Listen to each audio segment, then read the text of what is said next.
Hi everybody, Kelly and Addison back to read another chapter of our Never Girls in a Blink. It's not a trilogy because there's 4. I don't know what you would call that. I'll have to look it up.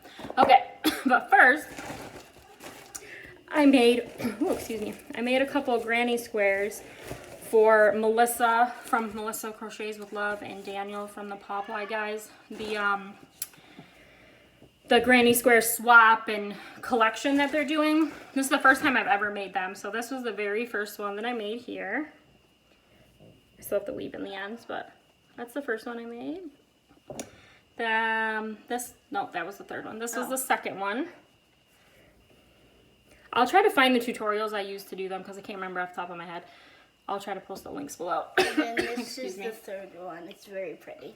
Yeah, this was like the Sunburst one. I just didn't change colors in the middle of it. But you can see like the sun inside of there.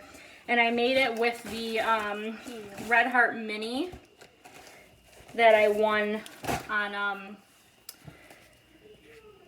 Cynthia's Joyful Creations monetization party from Trish from the Purple Yarn Bush. She gave these out. I showed them in another video. So I made them with this one here. The color was Princess. This color is Princess. And with the 3 that I made these 3, and I still had the white pretty much left over because I only used a little bit of the white on the edge of this one, and then I had this white still left over, and they're each only 72 yards, so that's pretty good. So I'll keep making some more of those different styles for her thing there. And here's another color. The color is... You passed it. It's over here. Right there. What is it called? It's called Party Mix. A cool name. Same thing. Yeah, we showed them in a different video. Yeah, it's very cute. I like the blue the most. Yeah, I think I'm going to try to make... I'll do white and then connect it with the ones here for the next ones I make. But then I also ordered a set of crochet hooks with, excuse me, some stitch markers, some darning needles from Amazon. I'll show those tomorrow. I should get them tomorrow. And I also ordered some stickers, which are pretty cool, but those aren't going to be here for a couple weeks. So I'll show those too when I receive those as well. All right, but okay, let's get into our third chapter here. Do you want me to start? Sure. All right. So we left off with Tink and Prilla going to meet the what? Queen. Okay, yes. All right. As the 3 fairies flew off, Kate scrambled after them. "Quick," she cried, "don't let them get away this time." The girls chased the fairies through the forest. They ducked under branches. They climbed over fallen logs. They hadn't heard Spring's message and didn't realize that the fairies wanted them to follow. "Where do you think you're going?" Lainey asked, panting a little. The trees were starting to thin out. They could see a blue sky up ahead.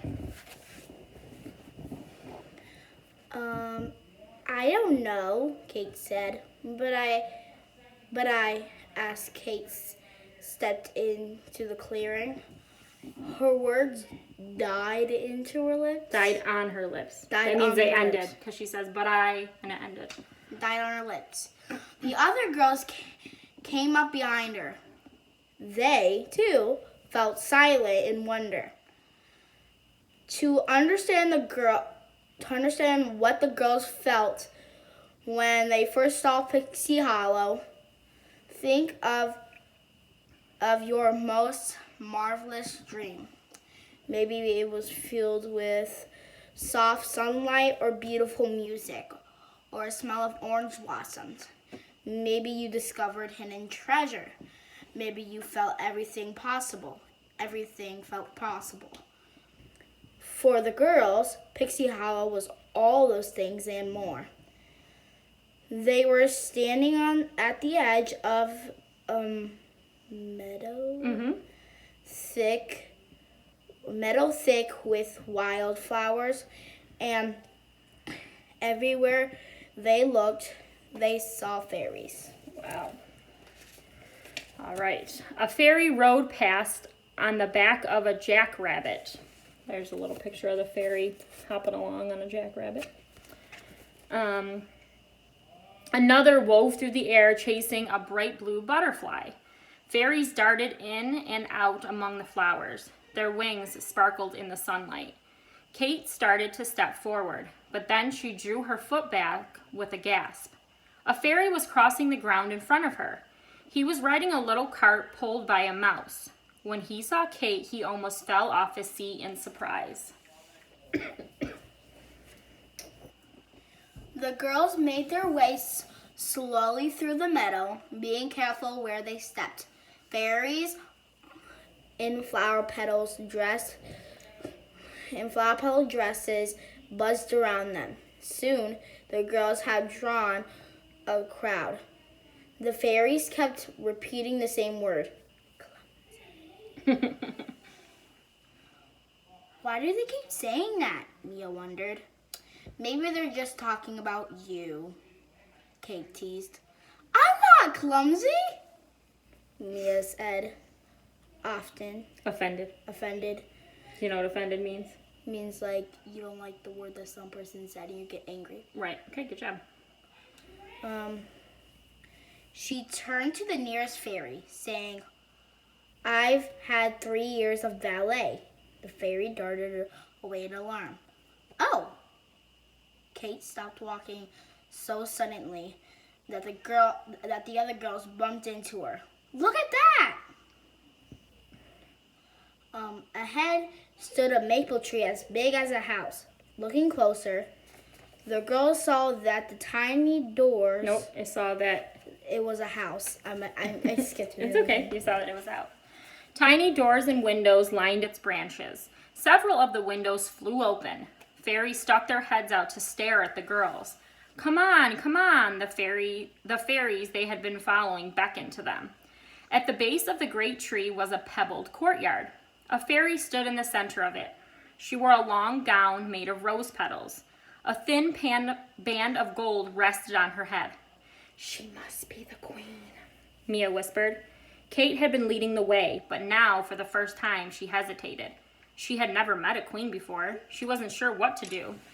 To Kate's astonishment, Gabby stepped in front of her. The little girl had held the edges of her tutu and curtsied. You want to show the picture of her doing that?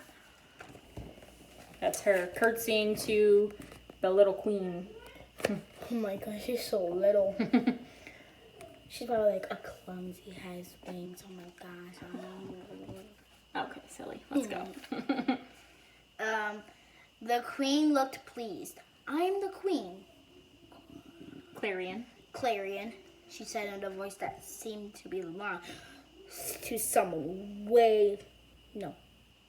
much bigger. Tell me, why have you come here? At last, Kate found her voice. Your Majesty. come on. Your Majesty. Your Majesty, she said, stepping forward. We don't know why we're here. We don't even know where we are. The crowd of fairies tittered. Even the queen seemed surprised. Why? Were you in Pixie Hollow? No, why you're in Pixie Hollow. Why? You're in Pixie Hollow. Why you're in Pixie Hollow? On the island of the Neverland. Are you saying you didn't mean to come? It's my fault. A fairy fluttered forward. It was the one the girls had first seen on the beach. Go ahead, Prilla, the queen said. Prilla explained to the queen what had happened with her blink. I didn't mean to bring him. I'd fly backwards if I could, Prilla added. She was afraid the queen would be angry. No fairy had ever blinked clumsies to Neverland before. The queen was quiet for a moment, thinking. It seems these girls have come here by accident, she said at last. All the same, we must find a way to get them home. Until then, they will be our guests. Fairies of Pixie Hollow, treat these clumsies kindly. I'm not clumsy, Mia spoke up suddenly. I am Mia. I'm Mia, I guess. It's okay, yep. Everyone turned to look at her. Mia blushed, but continued. That's Kate and Lainey, and this is my sister, Gabby. We're not clumsy. And I wish you stopped calling us that. Your Majesty. She added the last part to be polite. Silence fell over the courtyard. The queen stared at Mia. Then she laughed. Her laugh was clear and bell-like. As soon as they heard it, the girls relaxed.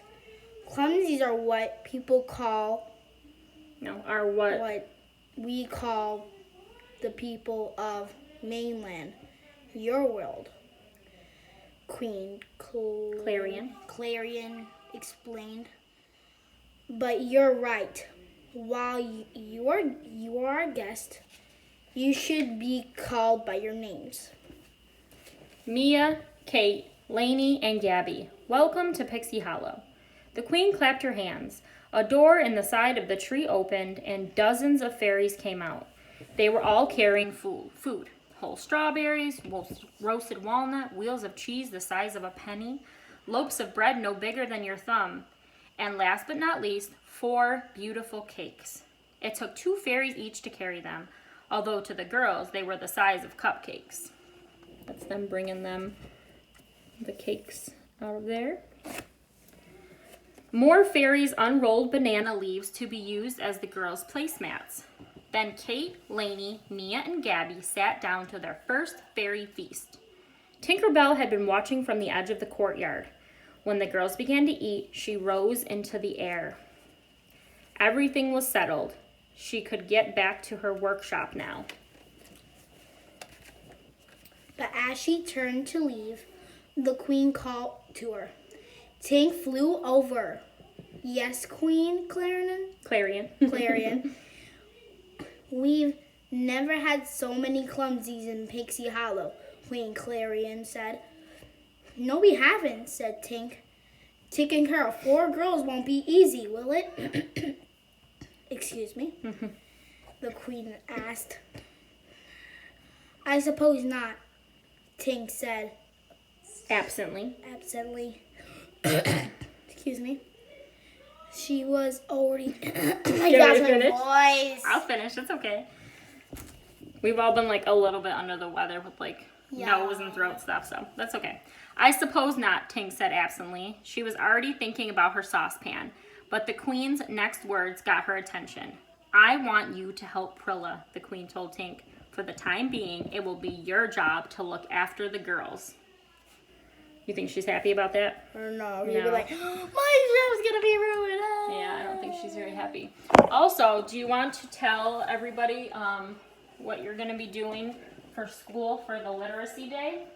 Yeah, So what are you doing with the books? So what this literacy thing is about is that you give books to the library, and it basically like makes more books for the library. So I'm going to show you the books that my brother's bringing, and I'm going to show you the books I'm bringing. So my brother is bringing a Krabby book, Get Well Krabby. I made sure I signed his name in here. Ready to read Level 1, PJ Masks, Gecko Saves the City. Very small writing, his name.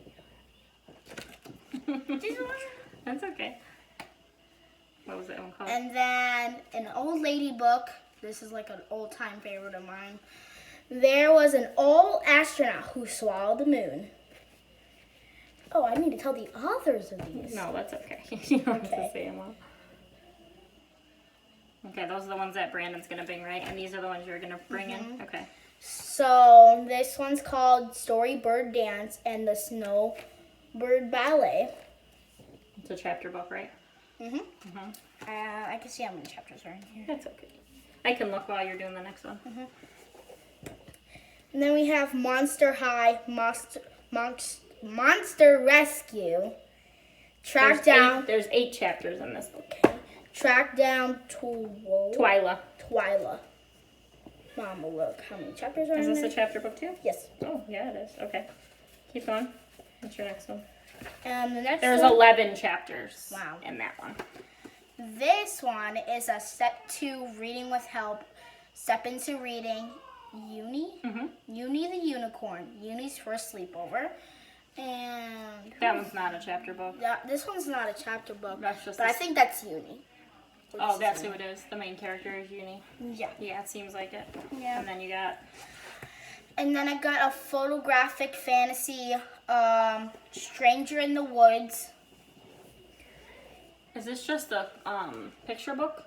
Yeah, it's a little. Oh picture. no, it has other stuff. Yeah. So what, I'm assuming it's about animals seeing a snowman. Yeah. And how they react to it. Yeah. That's cool. So then, you all know the show. Sophia the First, the Cursed Princess of Ivy. The Curse of Princess Ivy. Ivy. Yeah. That one I think is missing the cover because it's hard to see. But I think there was like a cover over the top of this one. But it's still like, Nice. it's still in really good condition. It just doesn't have the cover on it. But yeah, so on the 5th from 6 till 7:30, their school is hosting a literacy night. Tomorrow they have to bring the books in, and then you guys get the same amount of books back, right? Right. So Addison's bringing in 5 books, and then she gets to pick 5 books. Brandon's bringing in 3, so he'll get to pick 3 books. So here's the thing: you have to pick what you did. So I brought 2 chapter books. I get 2 new chapter books. Right. So they're doing an even exchange pretty much. So all the kids, if they want to participate, they do that, and then they're gonna have an art station, food trucks. Brandon said there's gonna be an ice cream truck. He said there's gonna be an ice cream truck. Yeah, that's why he wants to There's go. a lot more there. It's super cool. So we'll make sure that we show which books that they get, and we'll take some pictures and show all of that too. But yeah, that should be fun, as long as it doesn't rain, because that would be pretty crappy if it rained. Because I'm sure some of it's going to be outside, obviously, because it's food trucks. because it's food trucks. But some of it will be inside the library and stuff. But it'll be nice. But yeah, thank you guys so much for tuning in and listen to another chapter. And we will be back tomorrow to read chapter 4. Thank you. Bye.